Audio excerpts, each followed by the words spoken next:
পৃথিবীতে বাস করি। চেয়ে দেখো কত সুন্দর প্রকৃতি তোমার চারপাশে। চলো আমরা সৃষ্টির শুরুতে ফিরে যাই, দেখি বাইবেল আমাদের সে বিষয়ে কি বলে। ঈশ্বর আকাশমণ্ডল ও পৃথিবী তৈরি করলেন। ঈশ্বর অন্ধকারকে বললেন, আলো হোক। এই আলোকে তিনি নাম দিলেন দিন, আর অন্ধকারকে নাম দিলেন রাত্রি। প্রথম দিন শেষ হল। ঈশ্বর উপরের জল থেকে নিচের জলকে আলাদা করে ফাঁকা জায়গা তৈরি করলেন, যার নাম দিলেন আকাশ।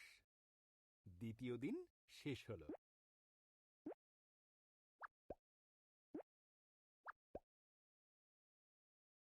সমস্ত জল একত্র করলেন, এর ফলে শুকনো জায়গা দেখা দিল। তিনি শুকনো জায়গার নাম দিলেন ভূমি, নাম দিলেন সমুদ্র। তারপর তিনি তৈরি করলেন ঘাস, শস্য ও গাছপালা। তৃতীয় দিন শেষ হল। ঈশ্বর আকাশে বিভিন্ন আলো তৈরি করলেন। দিনের জন্য চাঁদ ও তারাদের তৈরি করলেন। চতুর্থ দিন শেষ হল।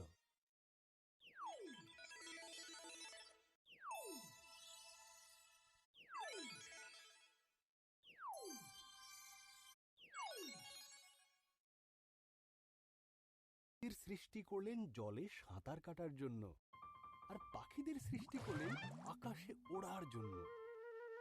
তোমাদের সন্তান হোক, তিনি তাদের বললেন, তোমরা বংশবৃদ্ধিতে ও সুরে পৃথিবীকে ভরিয়ে দাও।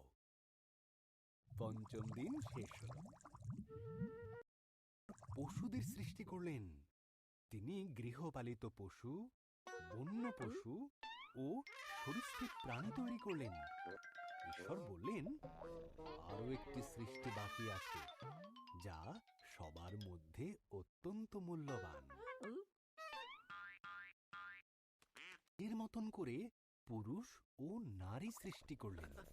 তিনি বললেন, তোমাদের সন্তান হোক, পৃথিবীর দায়িত্ব নাও, মাছ ও পশু পাখিদের যত্নে রেখো।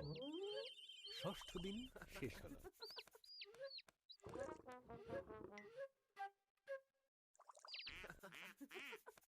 ঈশ্বর দেখলেন তাঁর সমস্ত সৃষ্টিকে খুব সুন্দর।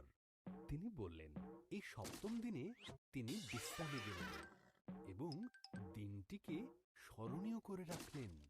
সপ্তম দিন শেষ হল।